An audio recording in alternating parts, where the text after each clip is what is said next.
this entire podcast could be just on what is Kenya working on or what is Kenya got coming down the slate, because you have one of the most ridiculous slates of anybody in this industry.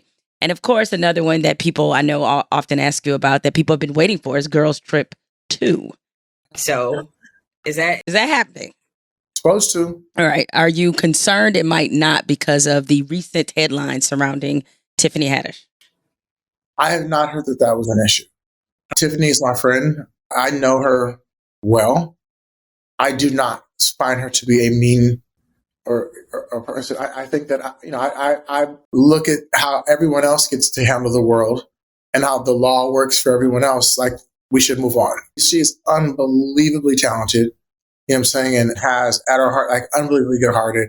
I did not see whatever it was based on. Right. I spoke to her. She told me what she told me. It was dropped, and I want to go on from there. It's like there are things that I feel differently about. I feel like she worked really hard to get where she's at. She helps a lot of people, and I would love to see her go in the movie, continue to go. Yeah, because the only reason I asked, part of the reason I asked that was because she said that, like, everybody had essentially dropped her. Like, her projects was what she was talking about when it was, like, more so in the news than it is today. So I wondered how that impacted Girls Trip 2. I have to say, of the things you never thought you would see in your lifetime, it may not have been in the top 10, but for me, for sure, it would not be a Black man producing the remake of Wizard of Oz. So, like, what in the name of barrier breaking is this? I mean, I want to get it done first. You know what I'm saying? I mentioned it, and it was, it's such a big deal that obviously it caught thing. And I mentioned it because I knew it was a big deal. When they offered it, I was blown away. I was like, what?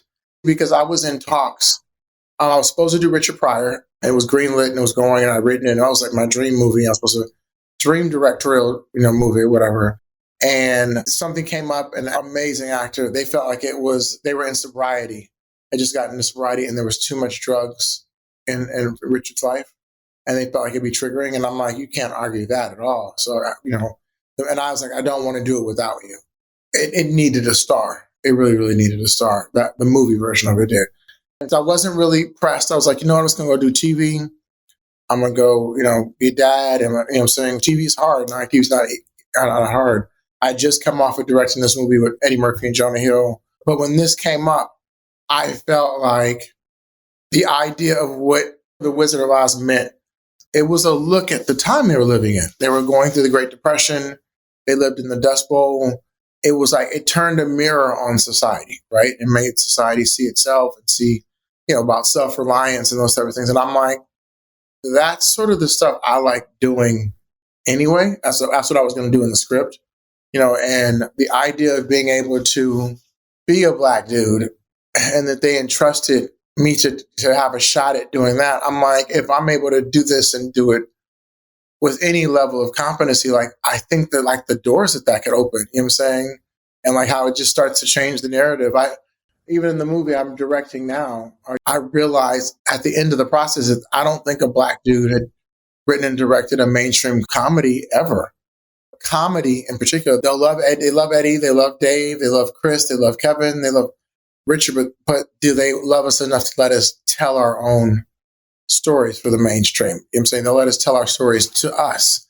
And so I felt like that was a way I didn't realize until I was done, but it started really making me sort of clamp down on some of the notes and want to do a job. Like, so I was like, I want to do this movie so that the next Black kid who comes along gets to do the movie the way he wants to do it. So if I'm able to get it done right and it comes out, I think it could help some other people. You know what I'm saying? So it's amazing. So are you and Rashida Jones, Quincy Jones's daughter, who people may not know, but sorry, I know her from The Office and Parks and Recs and other movies she's been in. Like, it's great that her dad is Quincy, but I know her much more in her own right. But are you all still going to do The Wiz, or is that done because you're doing Wizard of Oz? I think it's done, and that's my sister, partner, and all that. But we went and we wanted to do it at Universal. Universal kind of thought about it and was waiting around. I love Donna and Peter, but they had just invested all this money into doing Wicked. and Wicked's basically the Wiz, a Wizard of Oz, a different retelling of it. And they own the Universal owns the Wiz, and they're not. I think they spent hundreds and hundreds, $400-500 million on Wicked, and so they were. I think it ultimately came down. They didn't want to like water down something they had put so much effort into. No, I'm not. We will not be doing that. One thing about you, Kenya, you are not afraid to touch a classic. You're not afraid to remake a classic. You know, you did Coming to America 2. You're going to be doing The Wizard of Oz. You're doing White Man Can't Jump. So, like, you don't mind fucking with some shit that people love. Sometimes you do? Okay. I get shit for it. You know what I'm saying? And I'm like, here he goes. I think sometimes it's a little unfair. You know, sometimes it comes from the love that I have for the movie. Like, I wasn't, trust me, Coming to America came to me, and I was like, it's Coming to America. It was 25 years, and it was Eddie coming to me, you know, talking about it. And there had been 10 attempts at doing it. And so I really honestly, I didn't think mine would get done. Got done. And, you know, I think that movie actually made me want to start directing things that I wrote, you know what I'm saying? Because I think they did a great job of it. But there were some things I would have maybe been a little bit differently involved in it, you know what I'm saying? I feel like White Man Can't Jump, again, 20 years, 25 years, you know what I'm saying, a long time. Blake Griffin brought it to me, who at the time I'm still a huge fan of, you know, whatever, jumping over cars and shit. But basketball at this point, as you know better than most, has become ubiquitous with culture in our life in a whole different way. It's not a remake. It's a reboot that happens to have that title that helps the sort of movie to be pushed along. And obviously, Wizard of Oz could not be more of not a remake. I have the title and I have a classic public domain. It's like someone saying you're doing Sherlock Holmes over. You know what I'm saying? How many times has Sherlock Holmes been done? You know what I'm saying? Like, it's a public domain title that has been done a million times. You know what I'm saying? It's been done on TV. There's been this, there's been that. You know what I'm saying? But it was the idea of taking something that had that kind of patina to it and being able to like include people that look like us and other people and just tell a story that gets people's attention because of the title, you know, on its head. I haven't really answered that question. I see stuff all the time online. I mentioned that I wanted someone for the LGBT community character, whatever. And it was like, I read the comments and I wish I didn't care, but I do care.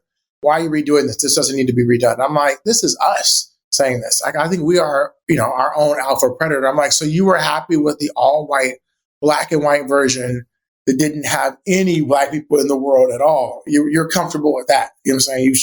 You'd rather have your kids watch that. And I just feel like sometimes we just talk to be talking.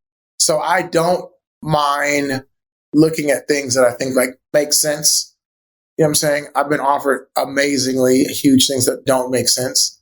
But I do it if the right story and the right director was around, like I would think about it Coming to America 3.